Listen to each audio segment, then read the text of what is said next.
중국이 미국의 B-21 차세대 스텔스 폭격기에 필적하려고 개발 중인 신형 스텔스 폭격기인 흉, 그러니까 H-20의 개발이 마무리 단계에 접어들었지만 그 성능이 미국의 B-21보다 한참 뒤떨어진다. 이렇게 미국 국방부의 정보당국자가 평가를 했습니다. 그러나 문제는 그럼에도 불구하고 이 한국과 일본, 대만 및 호주 등의 국가에게는 상당한 위협이 될 수 있다 하는 점입니다. 이 문제에 대해서 Y타임스가 집중 분석해 봤습니다. 지금 시작합니다.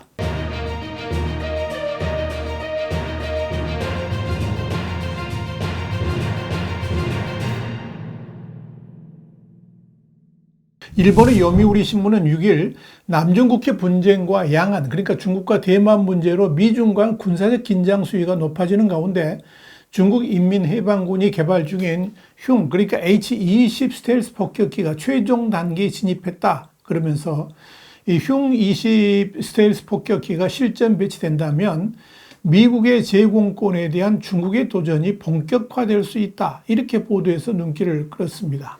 요미우리 신문은 이어서 H-20의 실전 배치로 중국의 반접근 지역거부, 그러니까 A2AD 능력이 대폭 향상될 것으로 보인다 그러면서 미국과 한국, 호주, 일본, 대만의 직접적 위협이 될 수 있다는 전망이 나온다. 이렇게 밝혔습니다. 여기서 반접근 지역 거부라는 것은 일본 오키나와와 필리핀 등을 잇는 제1도래선, 제1열도선 안으로 항모 전단 같은 미군의 접근을 막는 중국의 최후 방어선 전략을 일컫는 것입니다.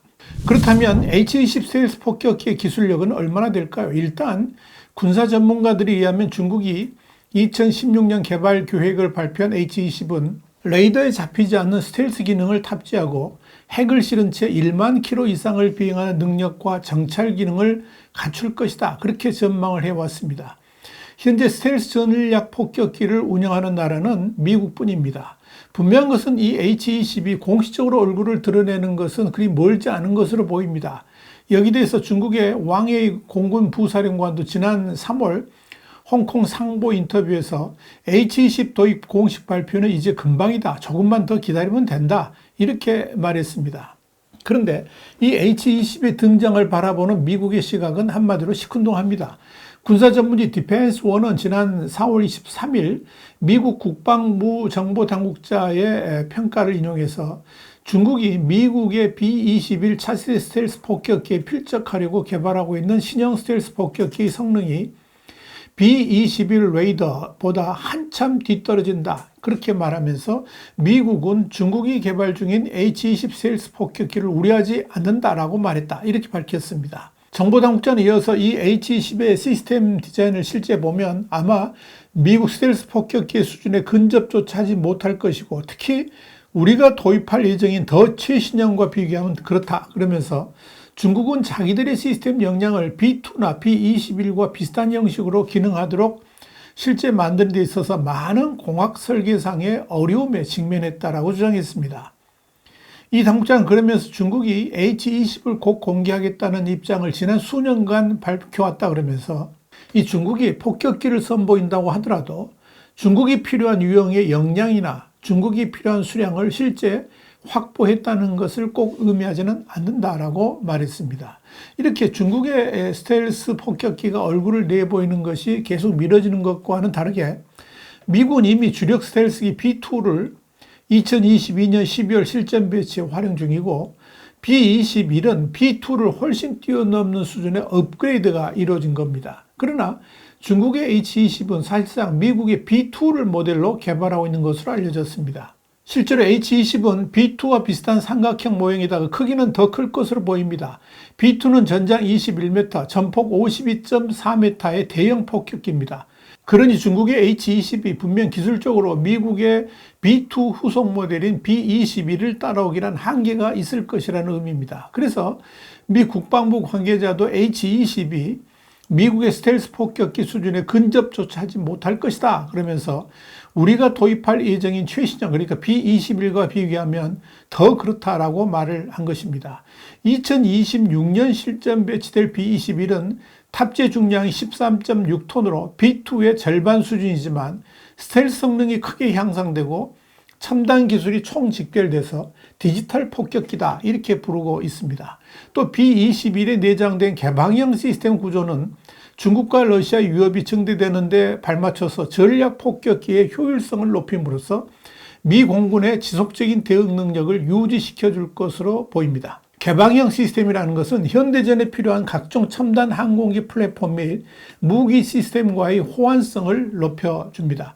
B-22는 특히 지상 폭격에 주력했던 B-2하고는 다르게 공대공 전투도 가능하다는 점에서 상당한 업그레이드가 진행되었다고 볼 수 있을 겁니다. 그러면서도 제작 단가는 훨씬 쌉니다. 실제로 B-21의 제조 단가가 6억 9,200만 달러, 한 9,400억 원인 반면에 B-2의 제조 단가는 거의 4배에 가까운 약 22억 달러, 한 3조 원에 달합니다. 이렇게 제조 단가가 대폭 내려가면서 앞으로 100기 이상을 2030년대 중반까지 배치할 계획입니다. B2는 비싼 제조 비용 탓에 20여 기만 운영을 했습니다. B-21이 실전 배치하게 되면 기존의 B-1B와 B-2 폭격기를 대체하게 됩니다. 미국의 B-21은 작년 11월에 첫 시험 비행을 하고 대량 생산에 들어갔습니다. 미 공군은 기존의 B-1, B-2 폭격기를 대체하기 위해서 최소 100기의 B-21을 구매할 계획을 가지고 있습니다. 이 삼국지는 특히 중국의 J-20 셀선 투기가 우수한 능력의 시스템이라고 할지라도 더 중요한 것은 중국의 첨단 무기 개발 능력이 아니라 이런 무기를 작전에서 능숙하게 활용할 수 있는 능력이다. 이렇게 강조했습니다. 한마디로 이 중국군의 경험이 부족하기 때문에 오늘 중국과 전쟁이 일어나면 미국이 대규모 피해를 보긴 하겠지만 승리할 것이라고 말을 한 것입니다. 그런 중국 측의 가장 큰 어려움은 시스템 자체의 역량이라기보다는 이런 시스템을 빠르게 대규모로 효과적으로 운영할 인력의 역량이다. 이렇게 밝혔습니다.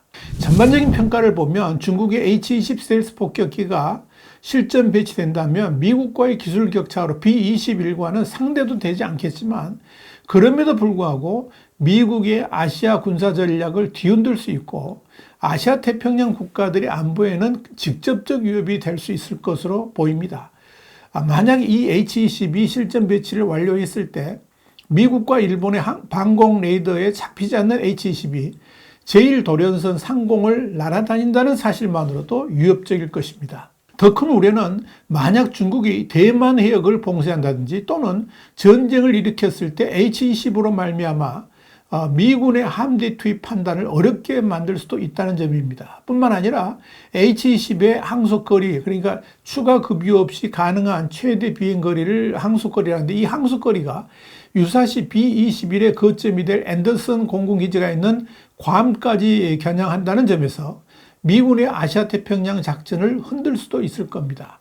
이와 함께 중국이 이 H-20을 실전 배치한다는 것은 미국 본토를 사정거리에 두는 육해공 전술핵 전력을 사실상 마무리했다는 점도 우려스러운 대목입니다. 중국은 이미 10개의 탄두를 탑재한 사정거리 1만 1200km인 대륙간 탄도미사일 ICBM 둥펑 41을 보유하고 있습니다. 또 사정거리가 1만 2000km인 잠수함 발사 탄도미사일 그러니까 SLBM인 JL3도 이미 실전 배치를 했습니다. 이뿐 아니라 공중급유가 가능한 H-20은 전술핵을 탑재한 채 미국 본토까지 날아갈 수가 있습니다. 이와 관련해서 브레인 말보니 미 공군대학 중국 항공우주연구소장은 H-20이 한국, 일본, 하와이, 알래스카 등을 표적으로 할 가능성이 있고 미국은 동맹국과 이런 위협에 심각하게 대처해야 된다고 말했습니다. 이렇게 H-20이 본격 실전 배치될 경우를 대비해서